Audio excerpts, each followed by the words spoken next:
Today, it's my last day in Kuching and I have a jam-packed episode for you. This morning we have a traditional breakfast with the locals before we visit the India Street Mall for some shopping. After that, we tour the famous James Brooke Gallery, eat at a funky restaurant for lunch, we visit a well-known cake store, and then we finish the day with a junk boat cruise on the Sarawak River. Join me on my journey of Kuching and don't forget to subscribe to my channel for more exciting adventures.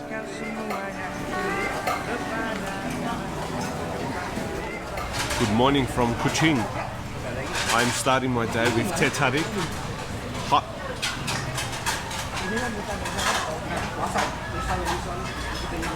I love teh tarik. It's an awesome tea. Tastes like there's chocolate in there, but there isn't. It's fantastic. So basically teh tarik is pulled tea. So it's got strong tea in there, condensed milk and water, and that gives it its creamy, frothy taste. Very nice. And for breakfast, I'm eating Babur, which is porridge. Never tasted it. The gentleman in the Warong said, "This is breakfast. Eat that." So I'm doing exactly that. Here we go, Babur.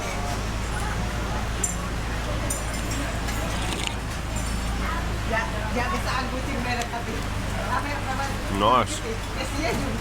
Very beany, buckwheaty. Really nice. So I guess Babur is a variation of congee, as it is known in some of the other Asian countries and maybe around the world. And the ingredients vary from country to country. I have seen it with chicken, ayam, and I think seafood as well. But this one is simply what seems to be a form of rice, corn, and bean. It does definitely taste a bit more like a dessert, but it is eaten for breakfast here in Malaysia, Indonesia, and other Asian countries. And served in a little plastic cup. It's a good way to start the day.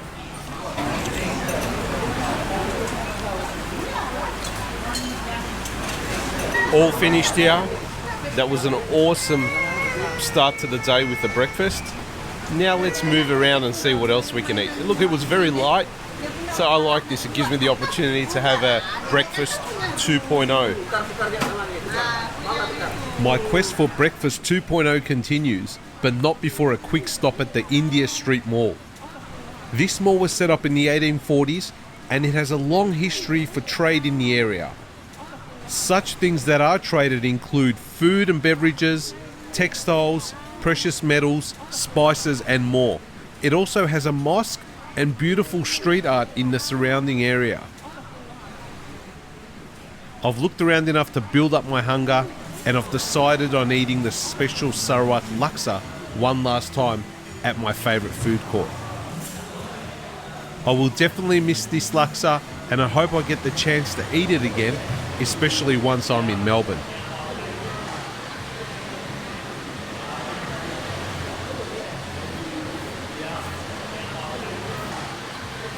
It's hard to say goodbye, but I bid farewell to the food court and walk down to the Sarawak River.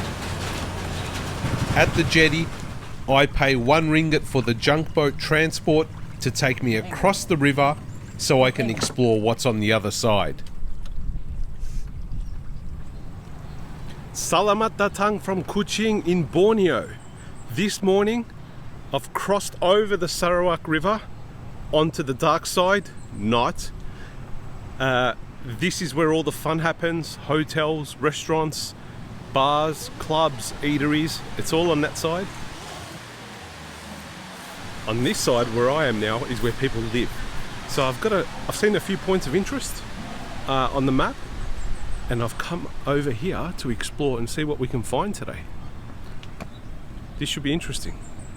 Now that I'm on the other side of the river, I'll head to one of Kuching's biggest landmarks, which is Fort Margherita, and that hosts the Brooke Gallery.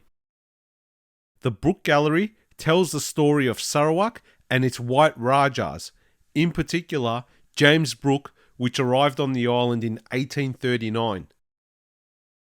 James Brooke and the Brooke dynasty forged a strong bond with the local people by fending off invasions and exploitation of the locals. The dynasty went further by establishing unity among the local populations and implementing social and economic changes through modern institutions. Hey guys, I'm at the top of the Brooke Gallery here across the Sarawak River. On the other side, where everybody lives mainly, there's villages out here, there's little homes. It's a lot quieter here and a lot different, but the Brooke Gallery is here.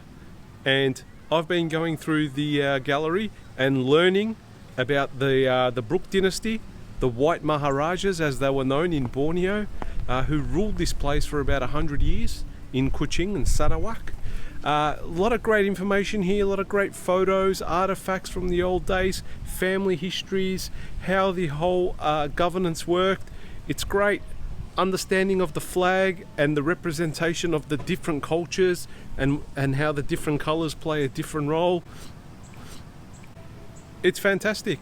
I really like this place, and I think if you come to Kuching, instead of the museum, this gallery here is a bit more personal, and it tells you all about the Brooke family and how they ruled this place until the Japanese invaded, and then it was kind of passed over to the administration of the British.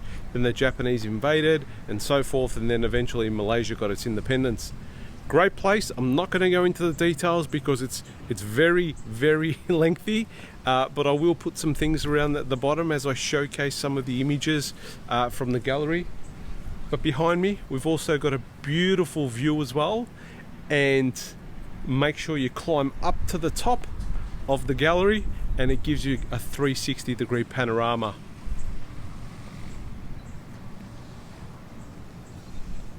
This is the best I can do for you. I hope that gives you an idea of what you could see if you come up to the top here. I've finished up at the Brooke Gallery now, and I'm heading back across the river to the Granary for lunch. The Granary is a decorated and hip place to eat, and I've opted for kantin kerabu, a fusion of traditional Sarawak eats. Today, my plate consists of the amazing butterfly pea rice, chicken penyet, a flavoursome egg, papaya salad, tempeh, all topped with a spicy sauce.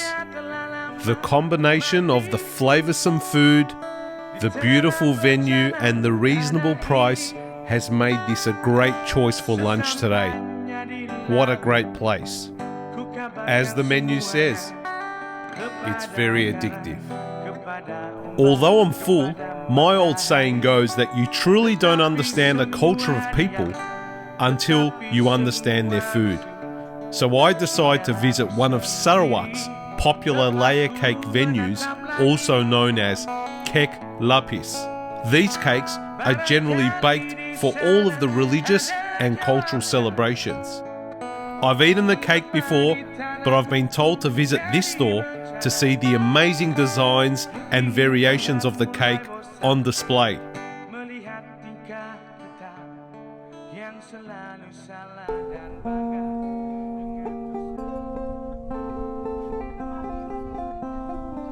As the sun sets on Sarawak, I visit the Sarawak River one last time and decide to take a junk boat tour to take in the breathtaking sights.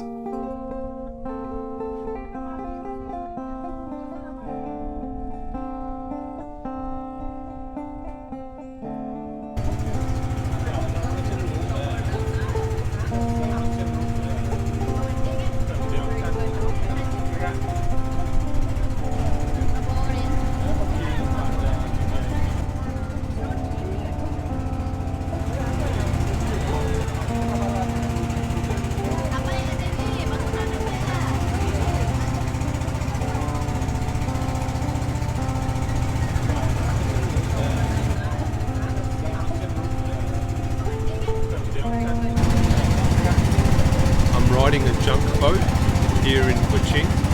It's quite enjoyable even though the motor's loud. We're just going up and down the Sarawak River. It's so beautiful. There's gorgeous homes and palm trees on either side of the banks, and in the distance there's obviously some kind of multi-level buildings, but it's fairly restricted, so it maintains that natural look and feel. The sun's setting. I'm on a boat with like locals and, you know, a few different tourists as well. It cost me 20 ringgit to ride, which is probably about $6 Australian. It's beautiful. It's just really relaxing, and you know, you're just kind of taking in the beauty around the banks of the river, and at the same time the cool breeze coming through, and just thinking to yourself what this place once was. I always do that. I always try and think back and think about the time when there was no modern day technology and what was happening out here. As I enjoy the sunset for one last time in Kuching, I would like to thank everybody for watching my adventures so far. What a fascinating city and great introduction to the island of Borneo. I've enjoyed my time exploring, eating the local cuisine, and learning about its history. I also hope that I've been able to pass on knowledge for your next visit to Kuching. Don't forget to subscribe to my channel for more upcoming adventures as I head to my next exciting destination in Borneo. Kota Kinabalu, here I come.